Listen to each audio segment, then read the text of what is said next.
If you would like to support the podcast, you can click the Buy Us a Coffee link on our show notes or on our website. Your support helps us keep the podcast going, and we appreciate each of our listeners so much. You can also rate and review us on Apple and Spotify, follow us on social media, and don't forget to tell your friends and family about us. I'm Darlene. And I'm Melody. This is Hard Times and True Crimes.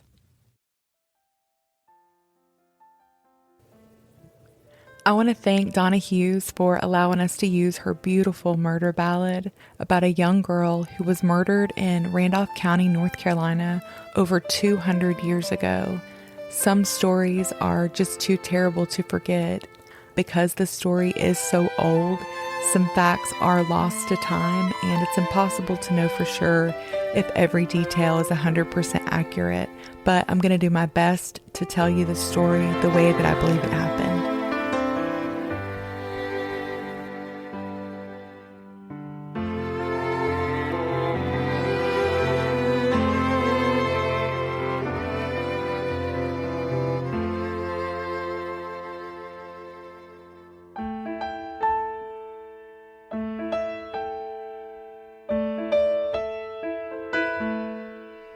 On a horse he would ride into town every day. A charming man, a handsome smile, a white horse, a wealthy name.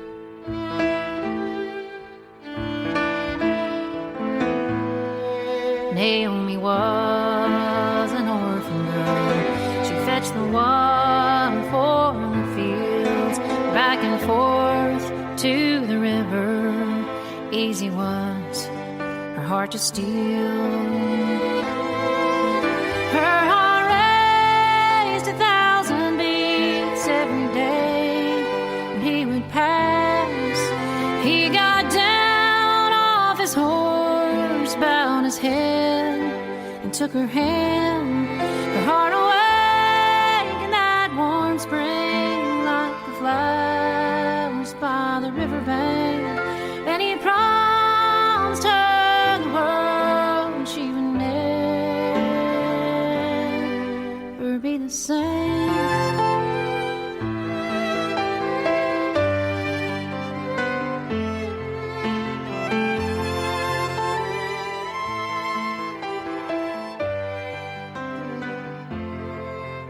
The main source for today's episode was from a book, Naomi, Omie Wise, Her Life, Death, and Legend, and it was written by Hal E. Pugh and Eleanor Minnick Pugh. Also, several blogs, Murder by Gaslight, but I'll have those listed in the show notes. I'm going to tell you the story of Naomi Wise. Her story happened to unfold here in Randolph County, North Carolina, where Melody and I both live. 215 years ago. Her legend lives on through haunting murder ballads, ghost stories, books, and thanks to the fine residents of our county who have passed down her legend from generation to generation. The story that most of us know came from a book published in 1851 by Braxton Craven. He grew up in Randolph County as well. He would have been brought up hearing her story. He actually ended up being a pretty big deal for a North Carolinian. Yes. Was a Methodist minister, an educator who ended up being the president of Duke University for almost 21 years. He was a Freemason, philosopher, and an author. When Braxton wrote about Naomi, he romanticized her story. He's often criticized. Is there a lot of myth mixed in with the truth? But I think if he hadn't done that, I don't know that her story would have gained as much traction. He made it appealing. He definitely elicits sympathy for Naomi, and I think part of that has to do with his own story. Braxton was born on August 22nd in 1822 to an unwed mother. When he was 7 years old, he was sent from his mother's and placed with a Quaker family who raised him to adulthood. In those days, if there wasn't a father in a child's life, even if they had a mother, these children were considered orphans because women had so few ways that they could support their children. Okay. So not a lot of resources and... Exactly. Okay. And orphans were legally placed into homes under a bound of apprenticeship.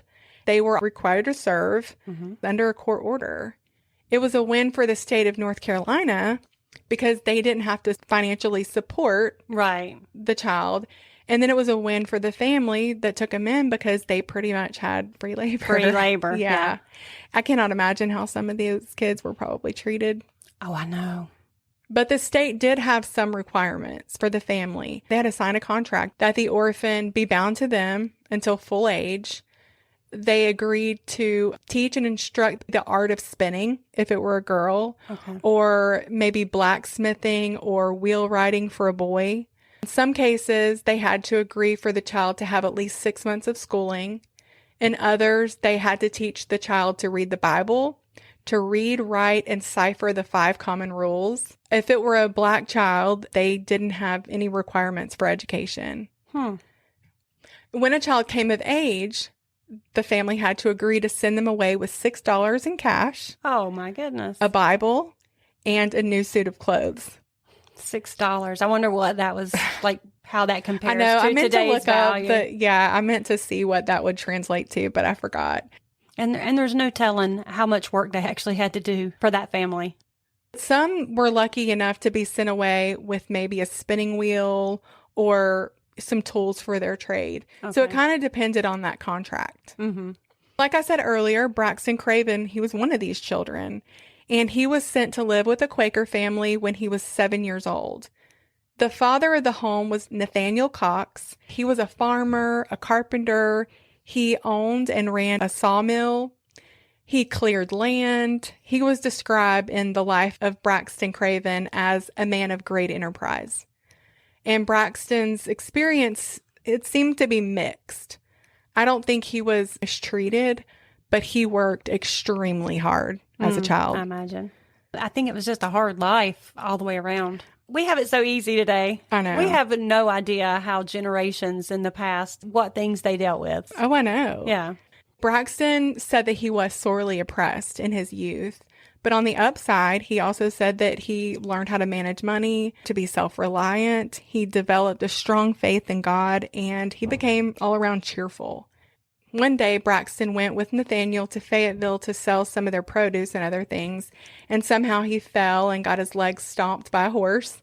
It must have been pretty bad because he was scarred for the rest of his life from that.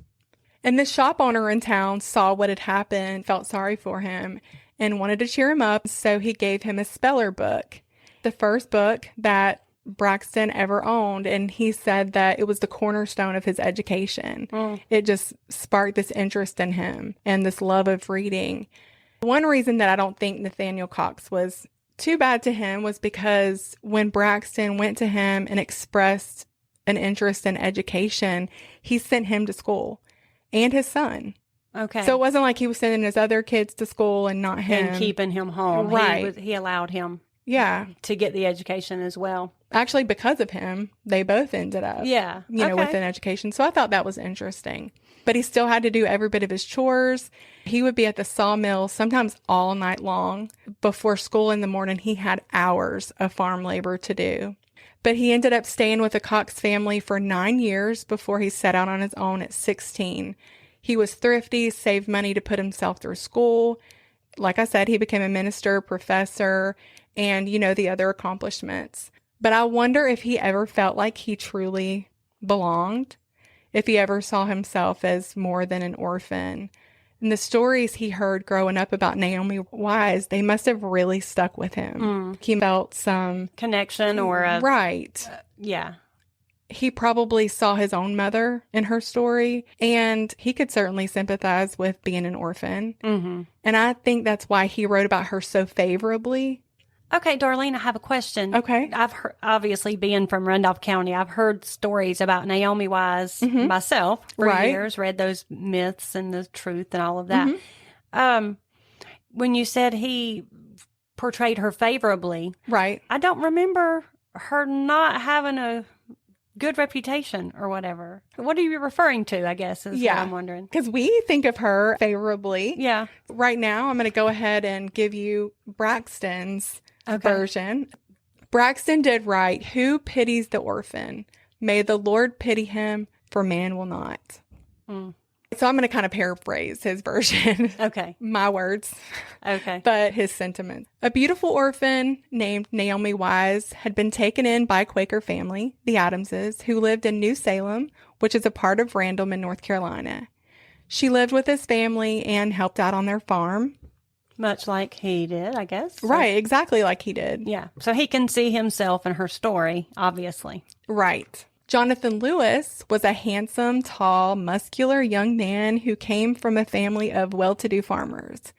He had some status in the community. I'm thinking he probably would have been considered a young gentleman. Johnathan got a job in Asheboro, working as a storekeeper for Benjamin Elliott. However, his family lived in Greensboro. And that trip back and forth, it would have been too long to make every day. So he stayed in Asheboro with his boss through the week, and then he traveled home to Greensboro on Friday afternoons, and then back to Asheboro on Sunday afternoons. That's funny because mainly people today commute to Greensboro. Right. They live here, commute there. The route he took back and forth every weekend would have led to him passing right by the Adamses' spring. On one of these occasions, he looked out and saw this stunningly beautiful girl collecting water for the fields. He stopped his horse and just sat there, admiring her for a minute before she looked up and met his gaze.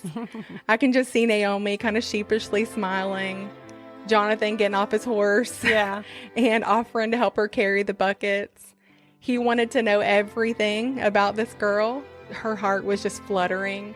They walked and they talked and they talked and they talked until it was dark and he had no choice but to go back home. He thought about her the whole way. Mary Adams, the woman of Naomi's house, cared about Naomi. Maybe not like a mother, but she did care. When she looked out and saw Naomi with that Lewis boy, she knew that nothing good was going to come of that. The way you said it, that Lewis boy. The Lewises had a reputation for being wild and mean. Everybody knew that. Mary tried to talk to Naomi, but you know that old saying, the heart wants what the heart wants. And Naomi wanted Johnathan Lewis. You know, Naomi's like mindlessly floating through her chores, thinking about Johnathan with this permagrin. And it was the same for him. He loved visiting with his family on the weekends, but this Sunday his visit was short. And he left right after breakfast so that he could spend most of Sunday with Naomi. She had off on Sundays. She went to church, or well, the Quaker Friends meeting with the Adamses. And then she hurried to meet Johnathan at the spring. The two of them walked to the river, had a picnic, strolled around the Adamses' property, and just talked and got to know each other. And you know, aside from Jesus saving us and laying eyes on your newborn, there is nothing better than the feeling of falling in love. It's intoxicating. And I'm sure every female on here will attest to that. Oh, yeah. So Johnathan and Naomi eagerly anticipated Friday and Sundays when they had those few sweet hours together. Johnathan became a regular fixture at the Adamses' farm. Mary put aside her reservations, and she started to think, you know what, maybe I was wrong about him. This went on for months. Naomi was an orphan, and she was a servant, and she had nothing of her own, but she did love him, and she had a willingness to work hard and do everything that she could to make a life with him. She wasn't so naive that she didn't realize her station in life made her less of a person in the eyes of society. She had lived under that stigma her entire life. But Johnathan was different. He saw past that. He saw her, and he loved her. He didn't care about her social standing, and he continued to court her. Though he hadn't officially proposed, he was going to do that very soon. They were making plans to get married and to be together for the rest of their lives. Johnathan made promises. Naomi trusted. Things happened, but they were going to be husband and wife. And this was the first time in her life that she'd really been loved. She would have done anything for him. He was going to take care of her. How could she have known that Johnathan's mother had a different plan for her son? She believed that Naomi was beneath Johnathan in every way. Okay. She was determined to do everything in her power to end their relationship. Yeah. And if Mama doesn't like it. Mrs. Lewis wanted Johnathan to marry his boss's sister, Hattie Elliott. She was available, beautiful, respectable, and most importantly, Hattie was a woman of means. Mm-hmm. She stood firm and she demanded that Johnathan obey her. And he did. How old was he? 23. Okay. Yeah, and Naomi was 17. He asked Hattie out and started courting her. Johnathan was torn for a little while, but he didn't just take her on countryside walks. He was able to be seen with her. Okay. Yeah, and his boss was starting to treat him favorably, more like a good friend, a brother-in-law even. Yeah, but I bet Naomi's probably devastated. Well, Naomi doesn't know yet. Oh. Yeah. So Johnathan decided, maybe his mom knew what she was talking about after all. And he started kind of subtly being cold. She didn't get it because she was just the kind of person that believed the best. And she thought, maybe he's tired from work and he has been burning the candle at both ends, doing all this traveling. Yeah, and we've already established in other episodes when you're in that honeymoon phase of love, falling in love, you dismiss red flags. Yes. Oh, poor Naomi. He couldn't completely avoid the Adamses' farm because he had to go that way to get to Greensboro.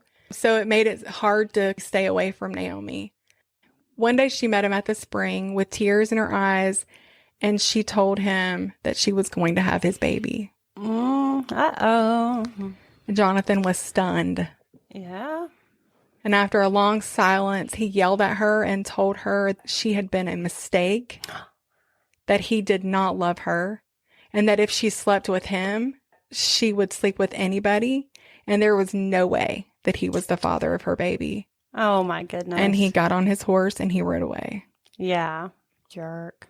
Now, I'm going to just share something really quick. Okay. I would love to say that I have no idea how that feels, but when I was 18 years old and 8 months pregnant, 8 months pregnant, Yeah. planning my wedding, I was blindsided with a brutal, cruel-hearted breakup. Oh, goodness. I didn't know that. I mean, I knew a Yes. little bit of that. I didn't know all of that. 8 I mean, I months knew pregnant. that you had your baby when you were young. I did not know that part of the story. I wish I could thank him for that now, but at the time, You can thank God for it now. exactly. But you don't know those things at the time. Mm-mm. And there was no way to know what my future was going to look like because I had just put everything I had into this relationship. Wow. I just wanted to remind him, but you said But this, you said, yeah. but our baby, but I trusted you. And then this reality hits you. They don't care. Mm-mm. They lied. Those promises were lies. Right. Oh, I just remember being physically sick. yeah. You knew exactly how she felt. Yes. Well, I was blessed with meeting my husband 6 months after my daughter was born. And being with him has been worth every ounce of pain. Thank God, because imagine how that could have turned out. But thankfully for me, that wasn't the 1800s. Right. And I wasn't left ruined and unmarriable because I was an unwed mother. Right. For Naomi, her life really would have been over in so many ways if Johnathan had refused to marry her. Definitely. And after that, as much as he would have liked to, he couldn't, again, not pass by the Adamses' place on his way home. Yeah. But he could ignore Naomi. And that's just what he did. And I can just see him trotting by on his horse with his smug head held high in the air, refusing to look her direction. Mm-hmm. And I can just feel her, I don't know, I pity her poor little heart. Yes, me too. She's probably desperately hoping that he'll come to his senses. You know what I mean? Like, Yes. he's just made a mistake. He's gonna... He'll realize he really loves me. She was gutted I'm when sure. she learned about Johnathan and Hattie. And she finally decided to speak to Mary, the woman that she lived with. And you know how news travels Oh, yeah. in a small town. And she may have been showing by this point, Okay. but word was getting out. And it wouldn't be long before Hattie heard these rumors. Uh-oh. She came to Johnathan and was like, hey, what's up?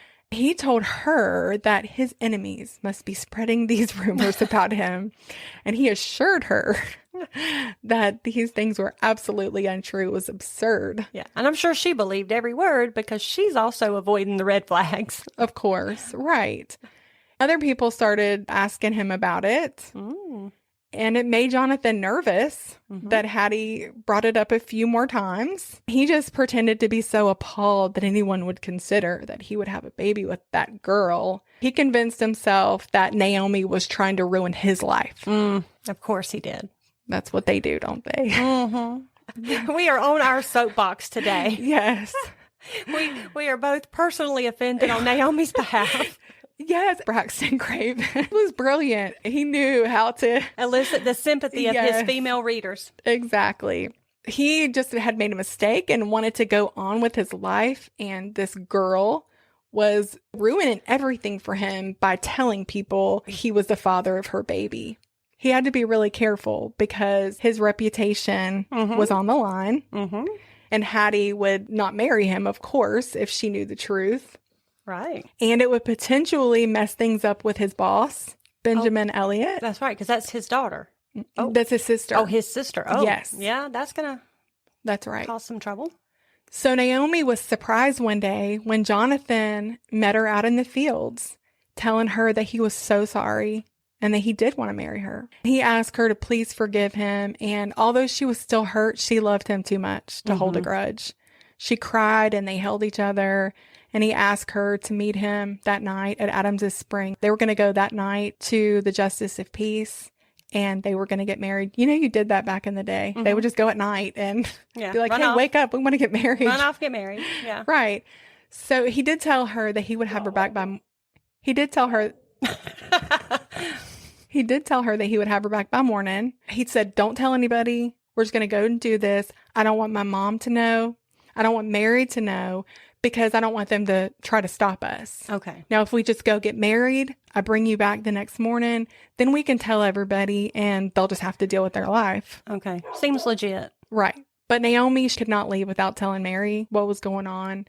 Mary had been too good to her. She had been there for her during this whole ordeal. She didn't want her to get up and worry about her. And Naomi didn't want to lose any more of Mary's trust. Right. Mary was suspicious. And she said, Naomi, please don't go. But Naomi told her there was nothing to worry about. Johnathan had cold feet, but that was behind them now. They were going to ride to the Justice of Peace, be back before morning, and figure everything out. But the next morning when Mary got up, Naomi was not at home, and she instinctively knew that something bad had happened. Yeah. The Adamses checked with neighbors just to see, like, maybe she's visiting.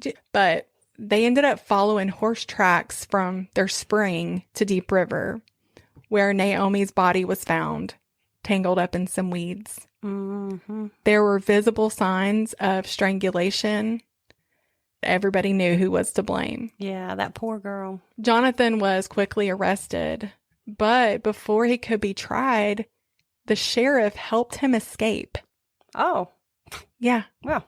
I mean, because that girl. Yeah, that girl. And he's from this prominent family. Right. Of course. Yeah. He didn't count on the fact that she had told Mary, I guess. No, he had no told idea. her not to tell anybody because he's thinking nobody will know I was with her. But right. Mary did know he was with her. So he fled to Kentucky. A few years later, he was tracked down, rearrested. However, he would never stand trial for Naomi's murder. Because of a lack of evidence. He was tried only for his escape from jail.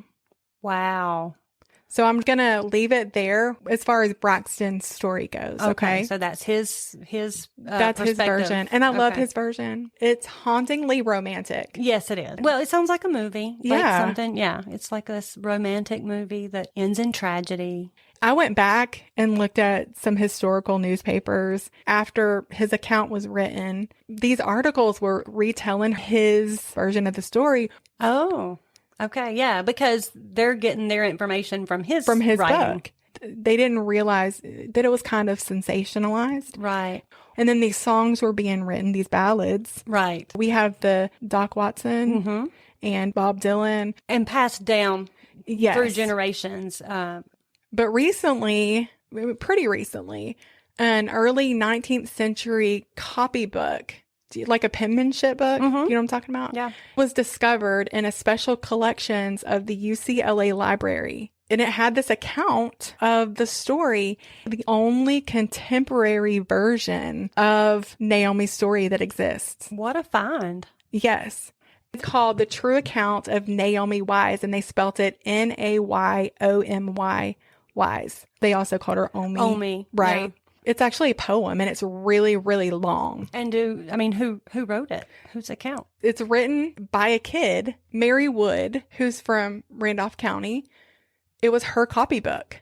Oh, okay. So, like, she was living during that time. Yes. First, I was like, why would you take a kid's account? Mm-hmm. But she was just transcribing. You know how these copybooks Yes, go? they had to, take dictation. So, okay, so instead of copying, Or she was getting an oral dictation of the story and writing it. Yes. Oh, okay. So that makes it believable. And not only that, but almost every bit can be corroborated by Randolph County records. Wow, how incredible is that? Mm-hmm. Like I said, what a find that is. I mean, that's a piece of written history. It really is. Yeah. And it's too long to go into reading it all here, but I would really suggest everybody going and finding that. In fact, I'll post it. Yeah, post it because I would love to read it myself. Okay. Here's some details. Okay. We don't know exactly how old Naomi was. Okay. Now, Braxton's version of her story says she was 17 and Johnathan was 23 in 1806 when Naomi got pregnant. But it's probably not true that she was 17. It's way more likely that she was either his age or actually slightly older. Really? Mm-hmm. I don't think I've heard that either. And the most shocking to me was that Naomi already had 2 children. What? Before she ever met John Lewis. For real? Yes. Sure? For absolute sure. Yeah, I've never heard that. And I've heard the Naomi story a lot. Like, I literally have always thought she was a 17-year-old girl. Nope. That a single girl or a childless. I mean, I never have heard that. Her oldest daughter, Nancy, was born in 1798. And her son, Henry, was born in 1803. Any child out of wedlock, right, was legally called a bastard. Yes. And that would have been the case for both of Naomi's children. And Braxton Craven as well. And I'm going to go into how I know this. But okay. Whoa, you blew my mind. Okay. And so the mother of the child, if she was unmarried, she was legally required to go before the court and name the father of the baby. Okay. If she refused, then she would have to pay 50 shillings or go to jail until she was ready to give up that name. Because they didn't want to have to support a child that actually has a father in that community or whatever. Exactly. Now, sometimes the father of the child would promise to secretly support her and give her a lump sum of money and other fine things. You hear that in the song. Okay. He was going to meet her at Adams this spring. Okay, yeah. To give her money. Or other fine things. Other fine things, yeah. Yeah. So they would oftentimes be like, hey, if you don't tell that I'm the dad, if he, wanted to keep his reputation intact. Then, with no care or thought for her reputation. Yeah. Right. Then they would just pay the girl off. Okay. And often they would still give them child support, basically. Yes. If she named the father, then the court made up a bastardy bond, which was a legal document requiring payment, basically child support, to the mom or to the church or to whoever was raising the child. Okay. And that kept the state from being responsible. Okay. All right. In 1803. I'm dying to know who these kids' fathers are. In 1803, Naomi named Benjamin Sanders as the father of her son. Now, that was the second because she had Nancy. He signed the bond and he did take financial responsibility for the child. Nothing else. Okay. Yeah. So she got support for him. Nancy's father was never publicly named, and it was speculated that she may have gotten pregnant by the person she was indentured to. I wondered about that. Mm-hmm. I'm sure that was not uncommon. Oh, no, I'm sure not. I mean, nobody knows for sure, but that's, with the time, it would add up. She came to Randolph County 5 years before she was murdered. Okay. She was in Hyde County before. She would have probably been there until she came of age and then moved to Randolph County, typically at about 17. Okay. So the time just adds up that she had that baby before she moved to Randolph County. It's interesting, though, she wasn't a pauper because she was working for money. Mm-hmm. Okay. And did her kids live there with her at the Adams farm? Okay. For some reason, Randolph County did not think that her income was enough to care for both of her children after the little boy was born. So he was able to live with her at the Adamses, but just before Nancy's 6th birthday, she was taken from Naomi and indentured to Joseph Elliott, apprenticing to learn the art of spinning, is what the paperwork says. Okay. A good thing is that she was only a mile away from the Adamses farm. It made it possible for them to see. It's very probable that they visited. Yes. Now, Johnathan Lewis was born April of 1783. He was the oldest of 7 brothers and 4 sisters. Okay. His dad's family was a rough bunch, for sure. Randolph County. Yes. Now, especially his dad's brother, Jonathan's uncle, Stephen. There were all kinds of documented incidences of him just terrorizing his neighbors. He would steal from them. He would beat them up. Good grief. He was just mean. He was not well liked in his community. No, he would intimidate neighbors. He was terrible. One man named John Allred stood up to him and he took him to court several times, but hardly nothing would happen. It was like he was even intimidating law enforcement. Wow. You know, he'd have to pay some small fine, but then that would make him just go terrorize him even more. In fact, after one of these incidences where he was let go, Stephen caught John Allred's 16-year-old daughter, Lydia, and violently beat and raped her. Oh, that's awful. And for punishment, he had to pay the court 5 shillings. Oh, my gracious. That's ridiculous. Now, if a woman refused to name the father of her baby, she had to pay 50 shillings. So if that gives you, yeah. Yeah. Jonathan's uncle was eventually shot and killed by his own brother. Well, that doesn't surprise me. Somebody had to do it. Right. Jonathan lived with his family on Little Polecat Creek near Providence Friends Meeting. Do you know where that's at? Yep. In northern Randolph County? I don't know where that's at. I've just rode down that road recently. He was handsome, tall. He had dark hair, and he was tough. When he was 22, he became a constable of that area. The Providence Meeting area was his district. He would collect taxes, keep the peace, what constables do. He also got a job clerking for Benjamin Elliott in Ashboro, so that was true. Benjamin was a justice of the peace, and he was an attorney here. Remember I told you that Naomi's daughter Nancy went to live with Joseph Elliott? Yes. Well, Joseph was Benjamin's father. Okay. So her daughter is apprenticing at the Benjamin's dad's place. Okay. Jonathan had an important job in Ashboro, working for Benjamin Elliott. And then he had an important job in that Providence Meeting area doing his, constable duties. Okay. And they were about 13 miles apart. He had to constantly be going back and forth. And he did pass by the Adamses Spring on his way to and from. But nobody really knows for sure how they met. It's possible he was a guest at Joseph Elliott's and she was there visiting her daughter. You never know. We just don't know. He could have been a guest at the Adamses farm. Right. He had a high standing in the community. We do know that they had a relationship, and in 1806, she was pregnant with Jonathan's baby.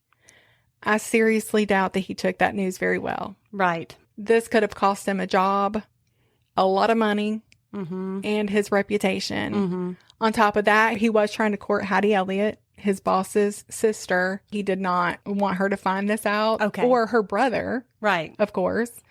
So according to the poem, Naomi was telling the whole town, but she might have just been showing and not able to conceal it at that point. I'm pretty sure that she was showing at that point. So I don't know if he was promising to marry her. That's hard to work out. women with children in that time were kind of ruined. That's hard. I hate to say that because I would have been ruined if I would have lived back in that time. But that's just how it was. That's the way that it was.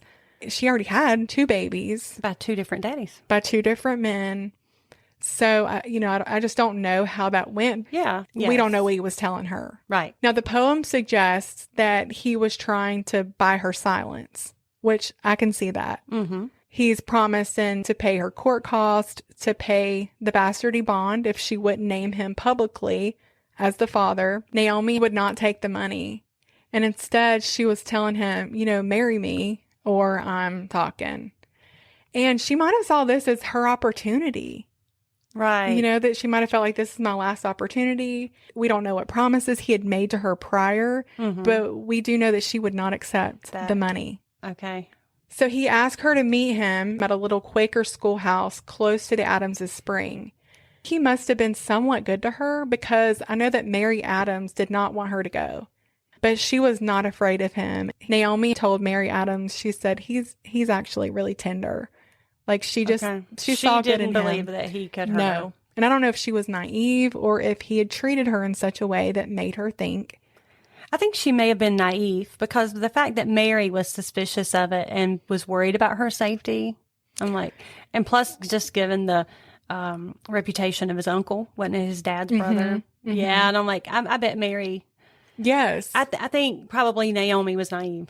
Right. Well, and I think she was naive in thinking that he was going to marry her. Right. Just based on the fact that he was already courting someone else. And her sadly, her reputation. Right. I know that sounds so bad. It is. Well, I hate saying that. But you have to tell the story the way it was. And that's how it was back then. Right.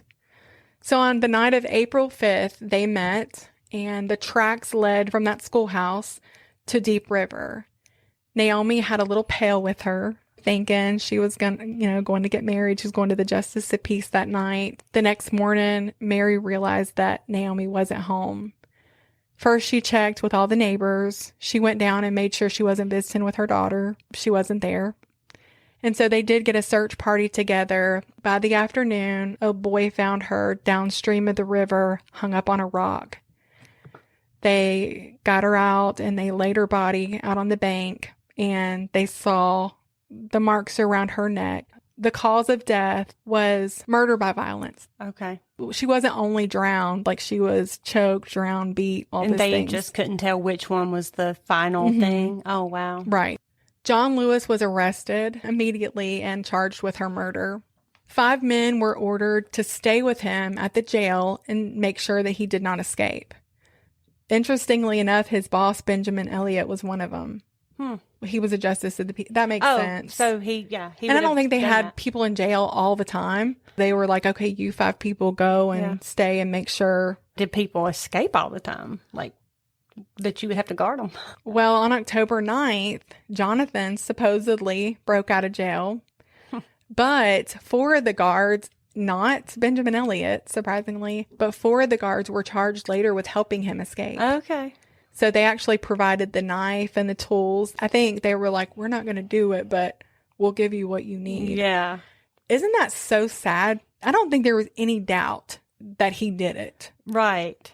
But because Naomi... Because she didn't have a good reputation and his family did. Right. I mean, didn't you say they were wealthy? Yeah. And just, I think in that time frame, he's the male here. It's not hurting his reputation so much.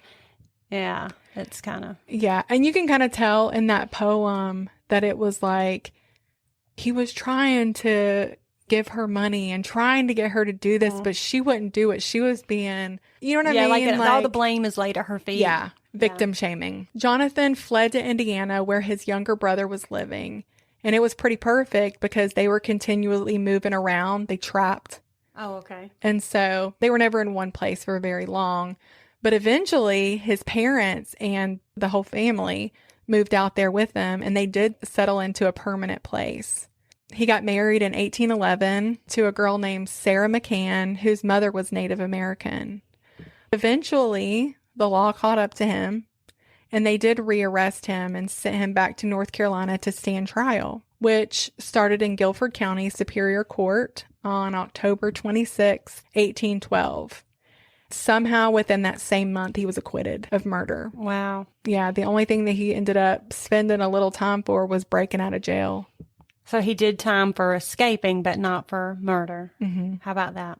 Johnathan had a daughter he hadn't met yet because, he had been in jail. So he went back to Indiana with his family. But on April 24th, 1817, just a few days before his 34th birthday, Johnathan Lewis died suddenly.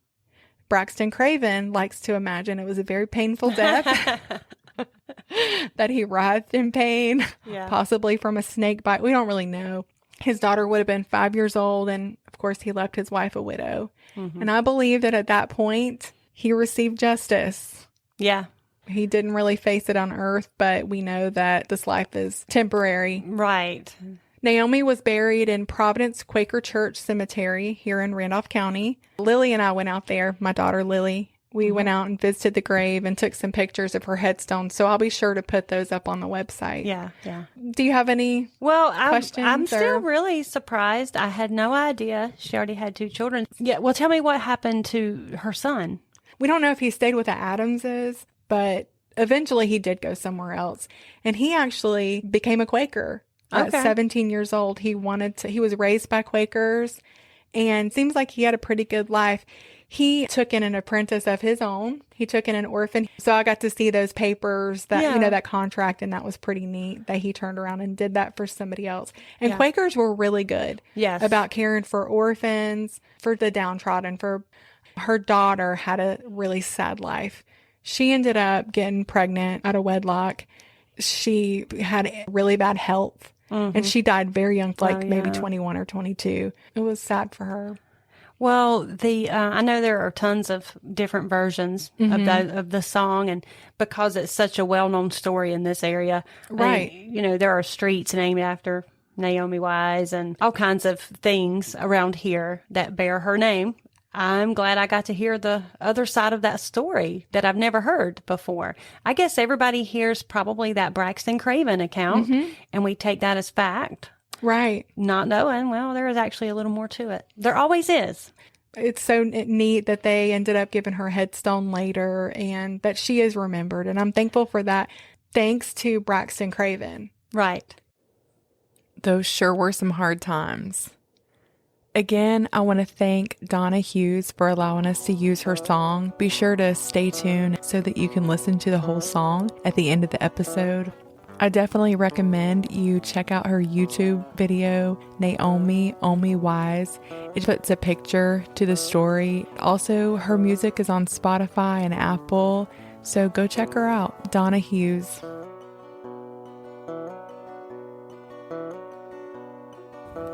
Now, I doubt that anybody's going to write a song about me when I die, but I'd like to think that if they did, it'd be about something other than the way some feller killed me. If you'd like to guarantee that the historical ballads written about you contain something other than your murder, you make sure you download every episode of Hard Times and True Crimes, and then tell everybody you know, and a few people you don't, to check us out. Till next time, goodbye.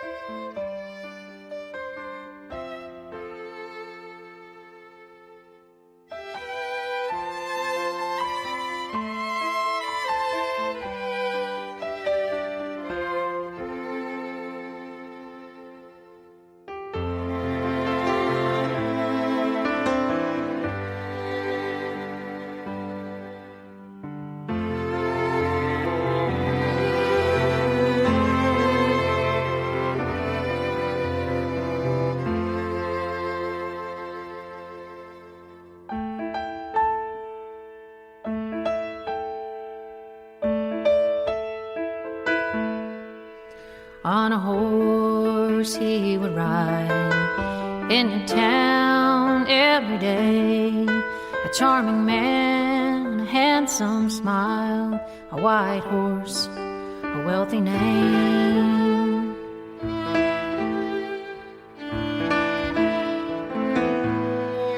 Naomi was an orphan girl. She back and forth to the river. Easy was her heart to steal. Her heart raised 1,000 beats every day when he would pass.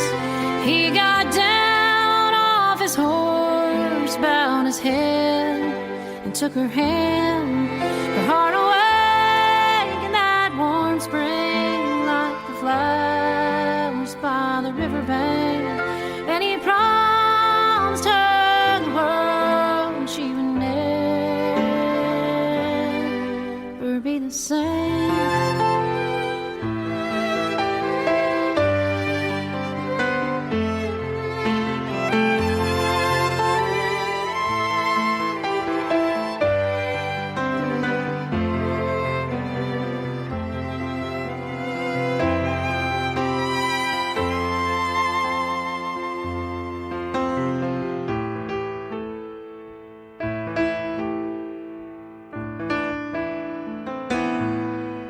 When it was found she was with child, his wealthy name would not be tied down. Forbade he was to see her, so he found another path to town.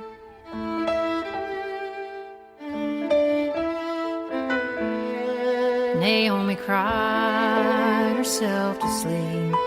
He had found another love, no longer passing by. She was forgotten, it was done.